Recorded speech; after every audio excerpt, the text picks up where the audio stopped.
Hello guys, नमस्कार. Foodie सोनूमध्ये तुम्हा सर्वांचं खूप खूप स्वागत आहे. तर आज दुपारी काहीतरी बनवून खायची इच्छा झालेली. सो रवा अवेलेबल होता घरी.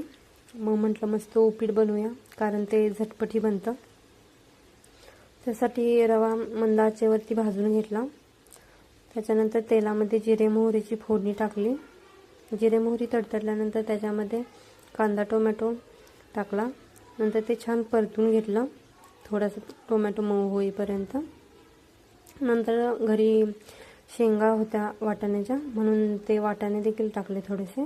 नंतर ते सर्व छान परतून घेतलं वाटाणे मऊ होईपर्यंत. नंतर त्याच्यामध्ये मीठ टाकलं, हळद टाकली, ते देखील मिक्स करून घेतलं.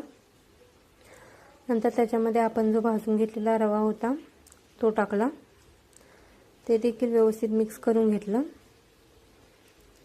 नंतर त्याच्यामध्ये अंदाजाप्रमाणे पाणी घालायचं.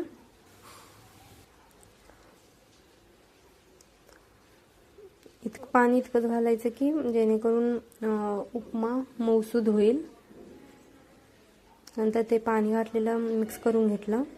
नंतर थोड्या वेळासाठी झाकून ठेवलं उपीट, कारण उपीट उमलण्यासाठी. नंतर तुम्ही बघू शकता उपीट किती छान बनलंय. नंतर गार्निशिंगसाठी थोडी कोथिंबीर टाकून घेतली. नंतर ती मिक्स करून घेतली. तर गाईज, खूप छान झालेलं उपीट.